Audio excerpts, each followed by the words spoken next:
ওই ব্যক্তি হতভাগা, ওই ব্যক্তি হতভাগা, ওই ব্যক্তি হতভাগা। সাহাবীগণ বললেন, হুজুর কে, কার কথা আপনি বললেন? নবীজি বললেন, মান আদরাকা ইনদাহু আবাওয়াইহিল কিবারা ফালাম ইয়াদখুলিল জান্নাহ। যার কাছে তার মা বাবা বার্ধক্যে পৌঁছলো কিন্তু সে মা বাবার সেবা করার মাধ্যমে জান্নাতে প্রবেশ করতে পারলো না, ওই ব্যক্তি হতভাগা, ওই ব্যক্তি হতভাগা, ওই ব্যক্তি হতভাগা। নাউজুবিল্লাহ।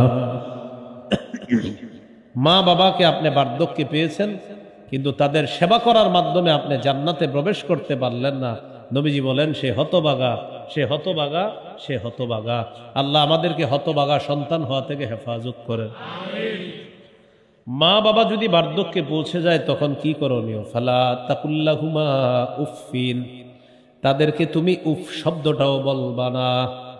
উফ শব্দ বলবা না মানে তিনটা কথা বলেন। উফ শব্দ বলবো না, বিরক্তি প্রকাশ করব না, বিরক্তি সূচক কোন শব্দ মুখে আনবো না। তাহলে উফ বলবো না, বিরক্তি প্রকাশ করব না, বিরক্তি সূচক কোন শব্দ মুখে আনবো না। মনে রাখতে হবে, বিরক্তি প্রকাশ করব না, বিরক্তি সূচক কোন শব্দ মুখে আনবো না, উফ বলবো না। পাশের রুমে আপনার বুড়া মা বাবা, রাতের বেলা প্রচন্ড শীতের রাত, কাশি উঠছে, আপনি এই পাশ থেকে বলেন থুর, না থুর বলা যাবে না, থুর বলা যাবে না। ফালা তাকুল্লাহুমা উফিন, তাদের সামনে তুমি উফ শব্দটাও বলবা না। অনেক সন্তান রাগ করে মা বাবাকে অভিশাপ দেয়, ইমাম সাহেবের কাছে গিয়ে বিচার দেয়, হুজুর আজরাইল এত মানুষের কাছে আসে, এই বুড়াটা কেন মরে না? নাউজুবিল্লাহ। সন্তান গিয়ে বলে, সাবধান। আগে আমি বলি, পরে আপনারা বলবেন, আমিও বলবো। আগে আমি বলি, শোনেন। যে ব্যক্তি মা বাবাকে অভিশাপ দেয় তাকে আল্লাহ অভিশাপ দেয়। এবার দুই দল মিলে বলি, বলেন, যে মা বাবাকে অভিশাপ দেয় তাকে কে অভিশাপ দেয়? আবার যে ব্যক্তি মা বাবাকে অভিশাপ দেয় তাকে কে অভিশাপ দেয়? সহিহ মুসলিমের হাদিস, 1978 নম্বর হাদিস, 1978 মাদ্রাসা পাঠ্যপুস্তক অনুসারে, আর আপনাদের পকেটের উস্তাদ অনুযায়ী 5018 নম্বর হাদিস। এই হাদিস পকেটের উস্তাদ মানে মোবাইল অনুযায়ী আর কি, এটা অনুযায়ী 5018। যদিও এটা সারা পৃথিবীতে ফলো করা হয় না, এরপরও বোনাস বলে দিলাম যাতে আপনারা মিলাইতে পারেন। কিন্তু এটা বলা জরুরি ছিল না, অনেকে আবার মিলায় চিপা চুপায় গিয়ে মিলে কিনা। তো এটা কিন্তু আপনার ওয়ার্ল্ডে ফলো করা হয় না, এটা হুদায় আপনাদের পকেটেই ফলো করা হয়। আর ওয়ার্ল্ডে ফলো করা হয় ওইটা 1978 যেটা বললাম, হ্যাঁ ওইটা 1978 মাদ্রাসার পাঠ্যপুস্তক। আর ওই পকেটেরটায় 5018 এই হাদিসে আসছে।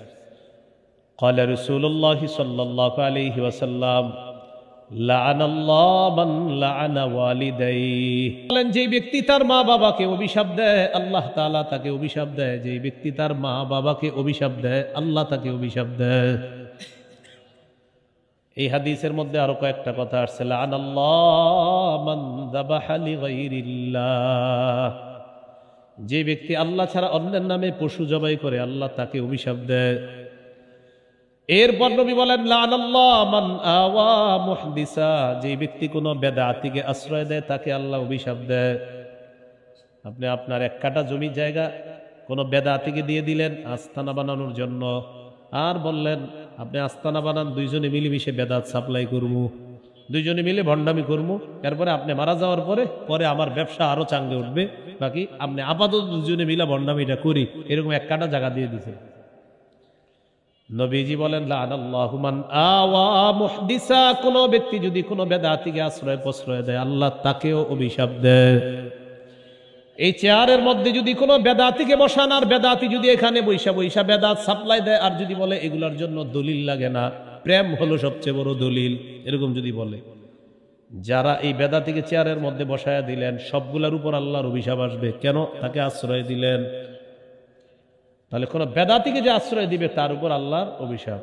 এরপরে নবী বলেন, ওয়ালাআনাল্লাহু মান গায়্যারা মানারাল আরদ, যে ব্যক্তি জমিনের নিশানা পরিবর্তন করে তার উপর আল্লাহর অভিশাপ।